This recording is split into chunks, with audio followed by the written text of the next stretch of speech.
Good evening, and welcome to my second edition of my weekly series on COVID-19 and topics of interest.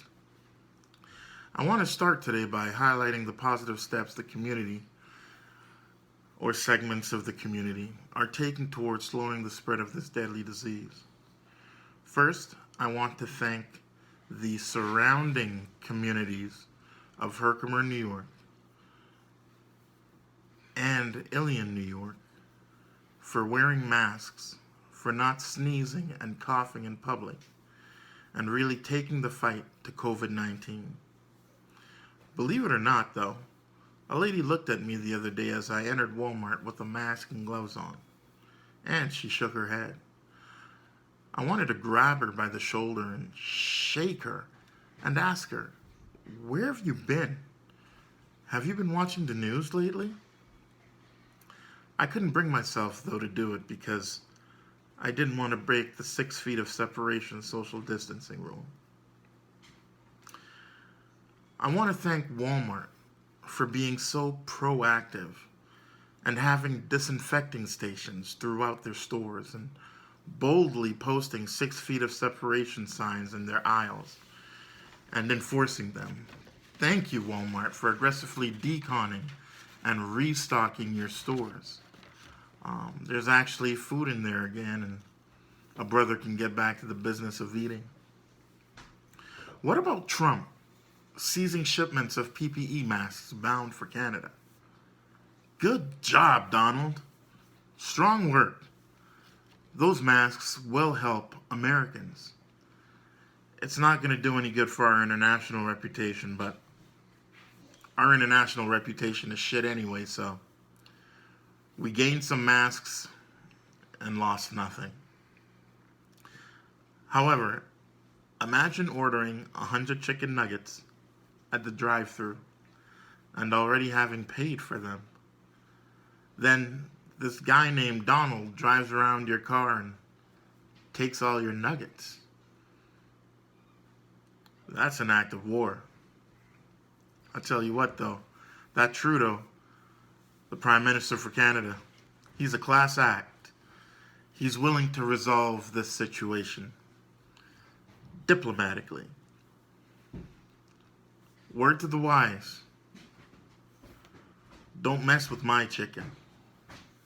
So, kudos to America for doing some things right, but there's still a few things we need to work on. For example, smokers. Nobody wants to be dodging your secondhand smoke like a goddamn sequel to The Matrix as we're making our way through public spaces. Twice now, I've swallowed secondhand smoke. The science is that COVID-19 may be communicable via secondhand smoke. Hence, stop smoking in public places. Do it in your car or your house. Besides, it's a nasty habit. I remember this girl named Lori I dated back when my bodily parts still worked. She was actually pretty hot. Then I kissed her. Her mouth tasted like a goddamn coal mine. Never saw her again. I digress. My point is, smokers, stop smoking in public places and blowing your face in people's faces. It's rude.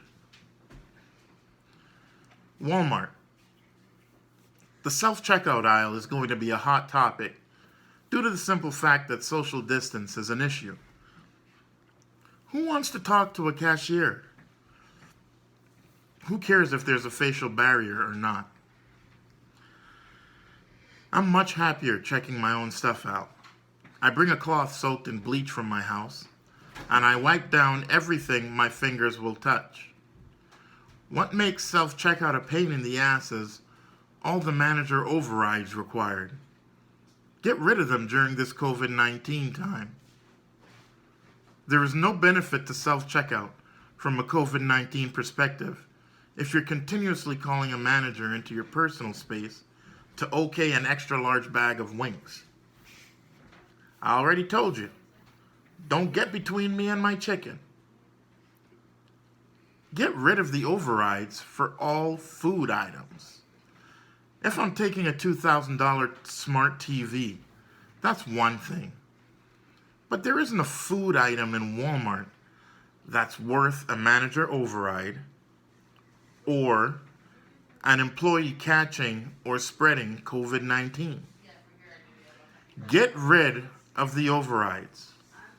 Back to Trump stealing Canada's chicken nuggets. The Hamburglar would be proud. Trump's like a modern-day two-eyed pirate, swooping in on unsuspecting boats and hijacking their bounty. Donald Blackbeard Trump. Hey, matey.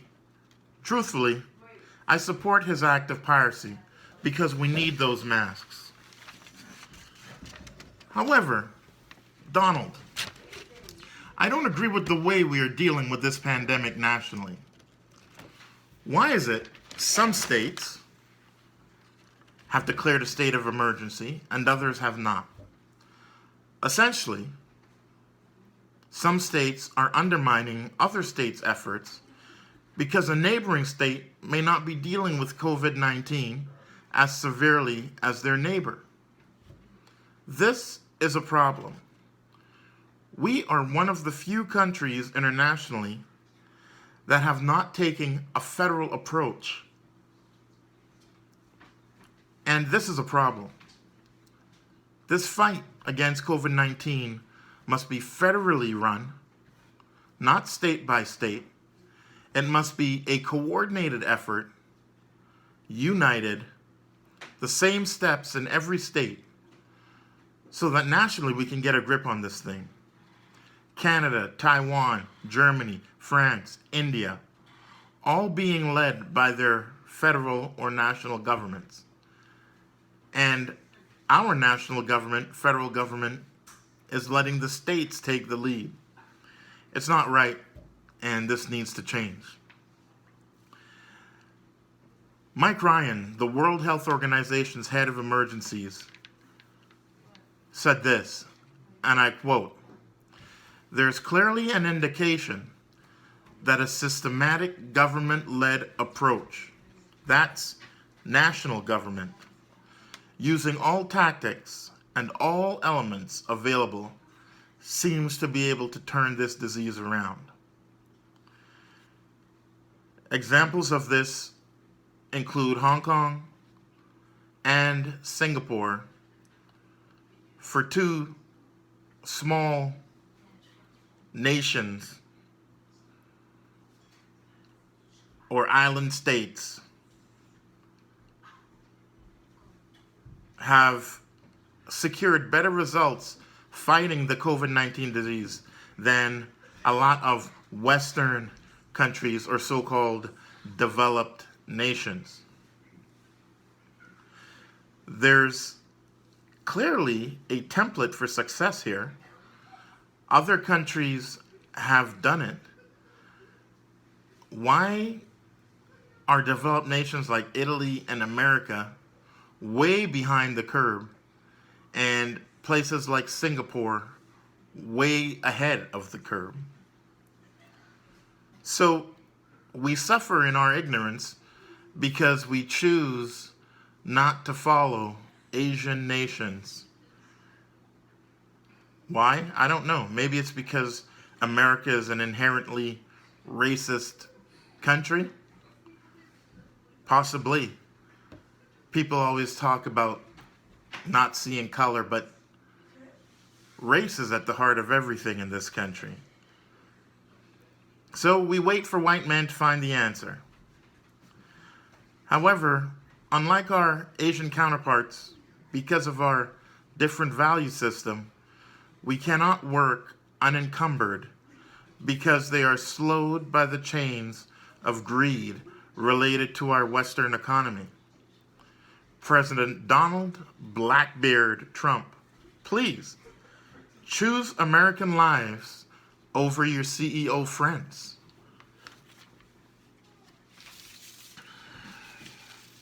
And last but not least, who stands to profit from this COVID-19 pandemic more than the Chinese? Carol fucking Baskin, the tiger lady. The bitch killed her husband. Now she's unleashed the coronavirus so she can create a world that consists of just her current husband, herself, and tigers.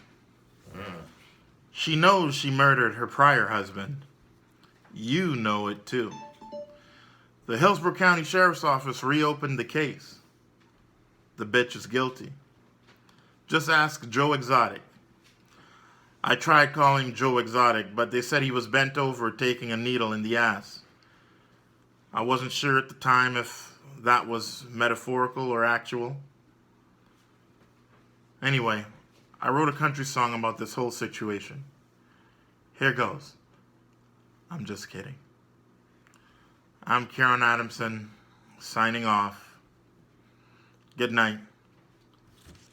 And thank you. Stay safe, folks. Stay safe, friends. Good night.